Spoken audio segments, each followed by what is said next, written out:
Butterfly effect hariba idea sina kari haigeda yamna pikpa karisu leite hena khanba thodok macha amakhak nasu yamna sathina chawba thodok amakhak pu thokhanba ngami haiba sineba khudam oina harabata Brazil da leiba kurak amakhak na masa khappa sina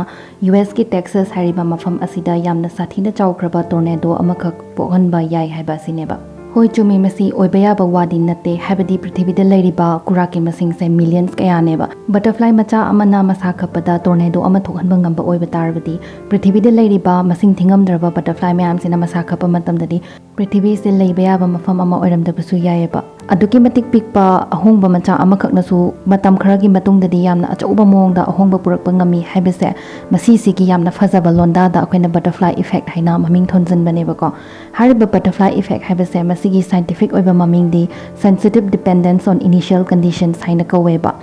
masigi idea si ihan hana discover to giba adudi MIT da mathematician amasung meteorologist oina thabak tawramba Edward Lawrence hariba mioi asinani mahakna yamna lireba computer ama sizinaduna weather patterns habadi shingnong gi phivam asibu predict toba forecast toba ngamnabagi damakta mana data kharakhak magi computer du da hapchalameba ahan bagi result phangaba matungda mana amuk anirak suba oina amukasu chumra haina nauna amuk data enter toba matamdadi mana fraction khara lawthoga decimal place ahum khaktamak oina enter tawrami mana fraction khara lawthobada aduduna maram oirakanda ani suba matamda lakpa result adudi ahanbada phangkiba result ado aduga yam thina sathi momongda kenaba result amakak oireba masigi concept ase khangnabagi damakta ai yamna nungaiba khudam ama pijage Alexander Fleming hedana khoi mayamna loina tabiramani ko penicillin haiba antibiotic asibu discover togiba scientist adugi mamingni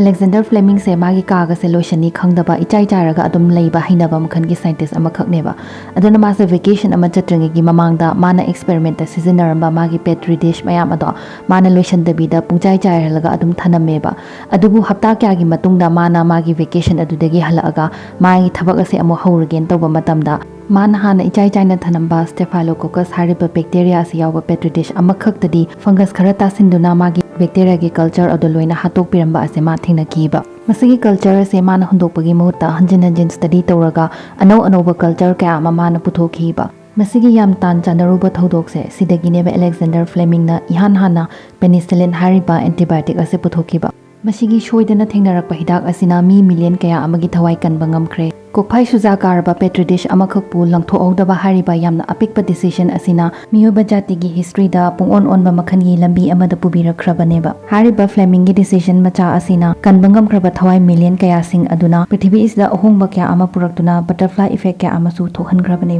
Second World War gi matamda Britain gi Prime Minister oina pham pairamkhiba Winston Churchill hariba nupa asisu Cairo hariba mafam aduda 1943 da pneumonia na nabadagi antibiotic sizinaduna magi thawai su kanbangamki Second World War loislamdai swaisida Hitler bu maithiba piba ngamgadra haibagi jingnaba kanna leirakpa matam sida Churchill na yamna inspiring oba speech kaya ama piduna wakhal piktharuraba allied powers bu thona hapiduna yeknaba adubu maithiba piba ngamkhibani hairi pneumonia na khiba Churchill bu karigumba antibiotic na thawai kanbiramdaba tarbati ngasi akoina hingiba prithvi asi aduki matik khenaba prithvi ama oiramgani akoina nungtigi khanjiludana lawba decision macha amanasu chahi 10 chahi 50 natraga chahi lishing amagi matungda yamna chawba effect kya ama purakpa sungamliban chatkadaba lambi kauthokibadagi onatainaba lambi da haijeluba natragana sukang khangnadaba mi amada wari shaba horuba haiba asina akhoi gi punsida adugi matik achauba ahongba ama purakpa ngami haibada henjinba ama oina thokloi driver ama khakna thaugadaba lambi kaukhibadagi onatainaba lambi amada haijelubadagi First World War aduga Second World War ani si thonkibani Austria gi Archduke Franz Ferdinand ga magi nupi ga Sarajevo hariba mafam asida tour ama khak laki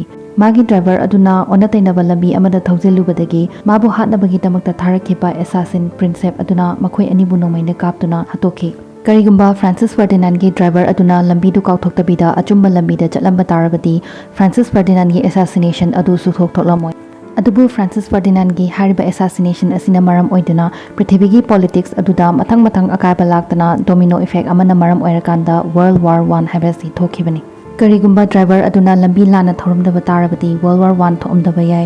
World War I na World War II thulakpagi chawna maram ama oibanina karigumba World War I thokta tardi World War II su tho amoi Hitler haiba nupa asina Nazi party haibasisu linkhatlamoi Hitler su Nazi party su leitrabanina Jew mayambu paktaknana systematic oiba mawangda hatkiba habadi Holocaust hariba thodok asu thoam World War II thoktrabanina Manhattan Project hariba atomic weapon semnabagi damakta likhatkiba project asi su leiramoi Manhattan Project asi leitrabanina Robert Oppenheimer na atom bomb su saramoi atom bomb saramdrabanina Japan da Hiroshima ga Nagasaki da atom bomb thadabagi labak thiba thodok asi su thoamoi World War II leitrabanina US ka USSR gi marakta Cold War su thoamoi Cold War thoktrabanina space race habadi space da rocket mamam thagatlaga satellite ka thagatpa habasi lambida lamjan tanarakpa si su leiramoi ngasi akoina lam khudimakta thadoknaba yadana sizinariba computer internet laptop smartphone hariba mayam sisu amata leiramoi maramdi military gi lambida chawkhataba yaraktaba aron athuki pau phodok phojin tawnabagi damakta internet haiba asi puthokibani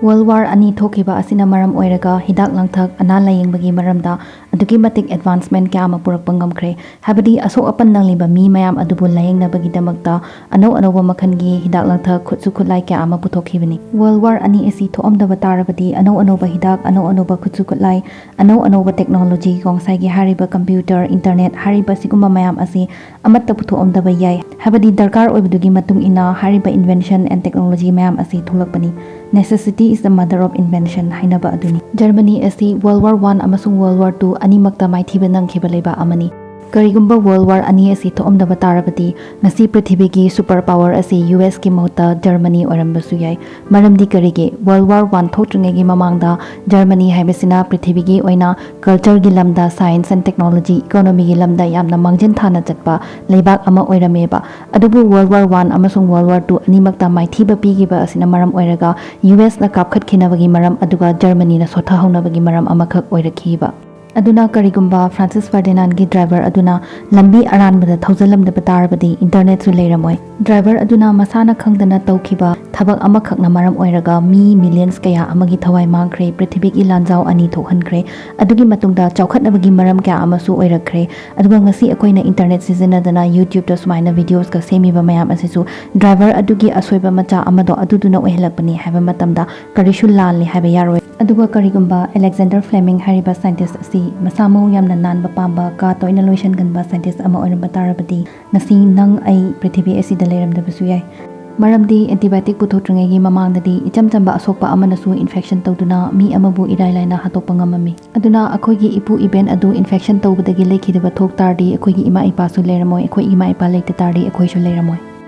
thoklingi matamda akoina karishu leite haina khanba thodok adigi lawriba decision ado yamna apikpani haina khanjaba tarabsu haying future da hariba decision tholiba thodok aduna kari effect achoba lakani habdudi akoina khangba ngambanate butterfly effect habasi khanjiluba matamda akit tujungbana su thalaba aduga yamna pukning somhatningai oiba thabak thawong amakhakni